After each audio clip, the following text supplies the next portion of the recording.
Salam sejahtera bagi kita semua. Firman Tuhan untuk kita renungkan tertulis dalam Yeremia pasal 31 ayat 31 sampai dengan ayat 34 yang menjadi epistel juga pada hari Minggu tanggal 14 Maret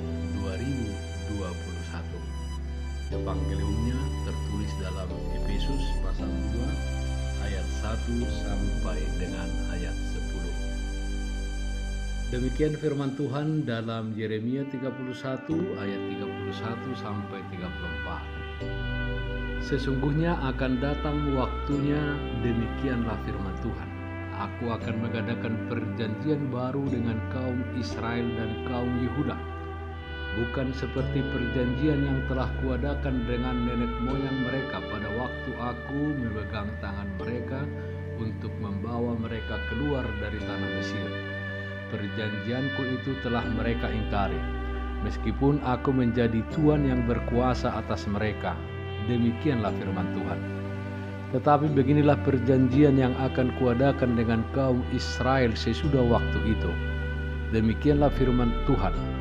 Aku akan menaruh Tauratku dalam batin mereka dan menuliskannya dalam hati mereka. Maka aku akan menjadi Allah mereka dan mereka akan menjadi umatku. Dan tidak usah lagi orang mengajar sesamanya atau mengajar saudaranya dengan mengatakan, "Kenallah Tuhan." Sebab mereka semua, besar kecil, akan mengenal aku. Demikianlah firman Tuhan. Sebab aku akan mengampuni kesalahan mereka dan tidak lagi mengingat dosa mereka. Kristus pokok keselamatan.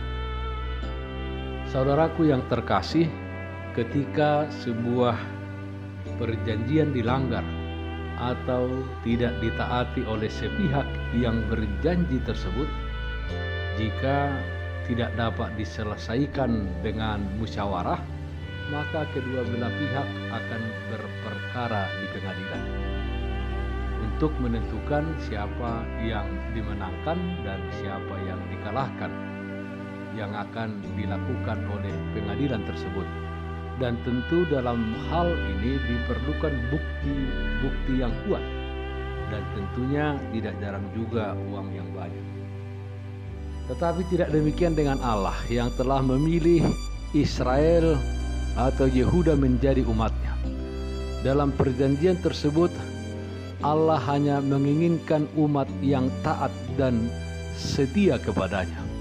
Karena itu, Tuhan mengadakan perjanjian dengan Israel, dengan nenek moyang mereka ketika Tuhan membawa mereka dari perbudakan Mesir dengan memberikan kepada sang pemimpin Musa 2 loh batu. Dan Tuhan akan menyertai, memelihara, dan mencukupkan kebutuhan mereka. Mengenai hal ini umat tidak perlu meragukan dan mempertanyakan kesetiaan Allah akan janjinya. Namun demikian, umat Israel sering melanggar perjanjian yang telah dibuat dengan Allah. Umat sering bersungut-sungut dan menyalahkan Allah. Bahkan umat meminta pertolongan dan perlindungan dari bangsa lain. Sedangkan Allah yang memilih mereka tidak lagi diakui atau tidak dipercaya. Oleh karena itulah mereka terbuang ke Babilonia. Saudaraku yang terkasih, walau sering umat melanggar akan janji mereka kepada Allah, tetapi Allah tidak pernah memutuskan perjanjiannya dengan umat Israel.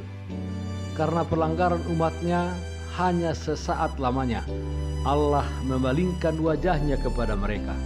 Tetapi kemudian Allah menyatakan wajahnya kepada umat dan menunjukkan kasih setianya.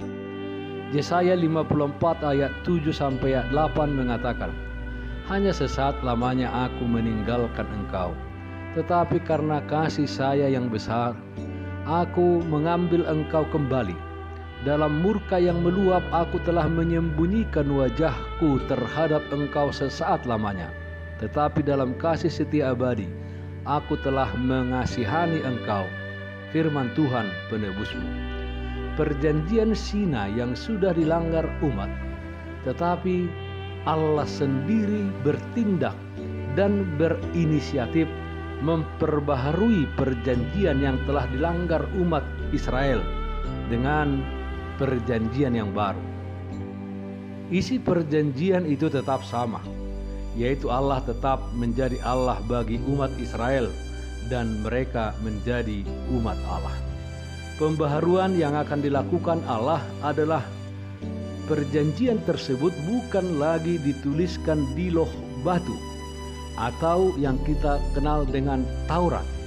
Tetapi dalam perjanjian baru ini Allah meletakkan atau menuliskan perjanjian tersebut di dalam batin dan di dalam hati umatnya. Hati umat yang akan diperbaharui oleh Allah. Kenapa hati? Sebab hati merupakan sumber segala perbuatan di dalam diri manusia. Apakah perbuatan kekudusan atau perbuatan yang jahat? Apakah perbuatan kebaikan ataupun perbuatan dosa? Apakah hidup sukacita ataupun duka cita dan lain-lain? Semuanya bersumber dari hati.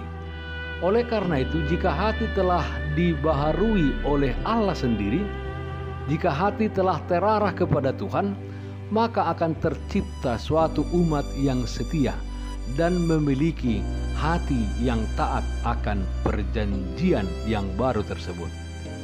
Saudaraku yang kekasih, perjanjian baru ini telah digenapi di dalam kelahiran, kematian, dan kebangkitan Tuhan Yesus. Kita telah dimeteraikan menjadi umat Allah dan kita menjadi pewaris kerajaan Allah karena Yesus yang tersalib itu. Di dalam gereja kita dikumpulkan menjadi umat yang kudus, yang dikuduskan oleh Roh Kudus yang dicurahkan pada hari turunnya Pentakosta dan kepada kita pribadi lepas pribadi. Di dalam diri Yesus Kristus, Allah menjadi manusia, turun ke tengah-tengah umat manusia. Dan Yesus dibuat Allah menjadi dosa, supaya dengan demikian Dia hadir di tengah-tengah kita, di tengah-tengah pergumulan dan kesusahan umat manusia.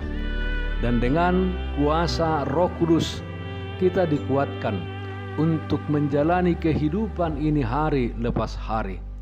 Dan oleh kuasa Roh Kudus juga hati kita dijaga untuk tetap setia kepada Allah. Meskipun dalam dunia ini kita sering menghadapi berbagai macam pergumulan. Jadi saudara-saudaraku, hidup yang kita hidupi saat ini tidak lagi di bawah kuasa dosa. Sebaliknya, kita hidup di dalam kasih anugerah Allah. Roma 14 ayat 7-8 mengatakan, sebab tidak ada seorang pun di antara kita yang hidup untuk dirinya sendiri, dan tidak ada seorang pun yang mati untuk dirinya sendiri.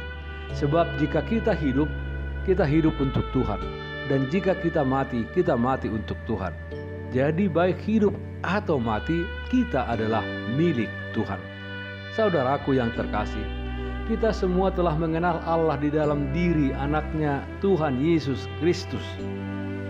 Dari anak-anak, remaja, pemuda, kaum bapak, kaum ibu, sampai lanjut usia, semuanya telah mengenal Allah. Karena Roh Kudus menolong kita untuk mengenal Allah. Marilah kita hidup di dalam Yesus Kristus, sebab Dialah atau Yesuslah pokok keselamatan bagi kita. Selama kita tetap menyatu dengan Tuhan Yesus Kristus, kita tetap hidup dan berbuahkan yang baik untuk kemuliaan Tuhan. Marilah kita senantiasa mengucap syukur kepada Tuhan. Marilah kita dengan setia dan taat mendengarkan firman-Nya dan hidup untuk melakukan firman-Nya. Sehat-sehat di dalam Tuhan. marilah kita taat akan protokol kesehatan.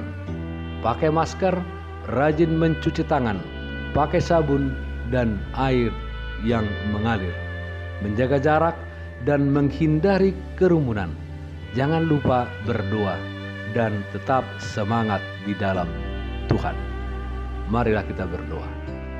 Ya Tuhan yang telah mengampuni kami, jadikanlah kami menjadi umat yang taat akan kehendak-Mu.